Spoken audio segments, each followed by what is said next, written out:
रायपुरम गांव में हलचल मची हुई थी। लोग इधर उधर भाग रहे थे और हर कोई चिल्ला रहा था, भागो भागो, वो फिर आ गया है। गांव के बीचों बीच महाराज राय स्टार लोगों की मदद कर रहे थे। तभी सबीर भाई भागते हुए आए। राय स्टार, मुझे बचा लो, वो जानवर मुझे खा जाएगा। राय स्टार चौंक गया। कौन सा जानवर? सबीर ने कांपती आवाज में कहा, एक काला गोरिल्ला जो दिखने में किंगकांग जैसा है। उसने मेरे खेत उजाड़ दिए, केले खा गया और अब गांव की तरफ बढ़ रहा है। राय स्टार की आंखों में हैरानी थी। गांव में गोरिल्ला? वो आया कहां से?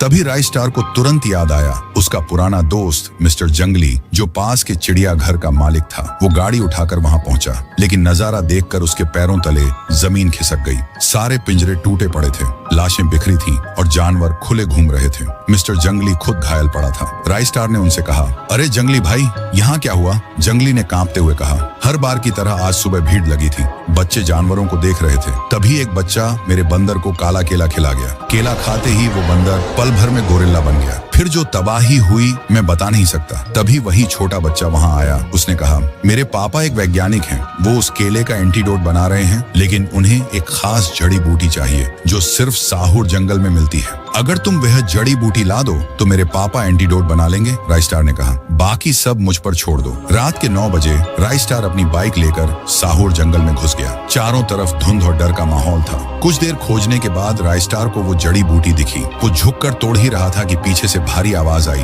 कौन है जो मेरी जड़ी बूटी चुराने आया है? वो और कोई नहीं बल्कि जंगल का रखवाला टुंग टुंग था। वो बोला, अगर जड़ी बूटी लेनी है तो पहले मेरी परीक्षा पास करनी होगी। राय स्टार बोला, कौन सी परीक्षा? टुंग टुंग मुस्कुराया, मेरे साथ आलू खाना पड़ेगा। राय स्टार ने हंसते हुए कहा, चलो ये तो आसान है। दोनों ने आग जलाकर गरम आलू खाए। टुंग टुंग बोला, अब जा, तेरी नेक नियत दिखी मुझे। और राय स्टार को जड़ी बूटी दे दी। राय स्टार ने जड़ी बूटी लाकर वैज्ञानिक को दी। वैज्ञानिक ने जल्दी से प्रयोग शुरू किया। कुछ ही समय में वैज्ञानिक ने एंटीडोट बनाकर राय स्टार को दे दिया। ये रहा एंटीडोट वाला केला, बस इसे उस गोरिल्ला को खिला दो, वह गोरिल्ला पहले जैसा हो जाएगा। गांव के बीचों बीच गोरिल्ला तबाही मचा रहा था। लोग डर के मारे इधर उधर भाग रहे थे। राय स्टार ने गांव वालों को शांत होने को कहा। राय स्टार गोरिल्ला के पास गया और बोला, चल भाई एक केला खा ले। और राय स्टार ने केला गोरिल्ला की तरफ फेंक दिया। गोरिल्ला गरज पड़ा और जैसे ही उसने वो केला खाया, एक पल में उसका शरीर सिकुड़ने लगा। गोरिल्ला वापस एक छोटा प्यारा बंदर बन गया। बंदर ने मासूम नजरों से राय स्टार को देखा और पेड़ों की ओर भाग गया।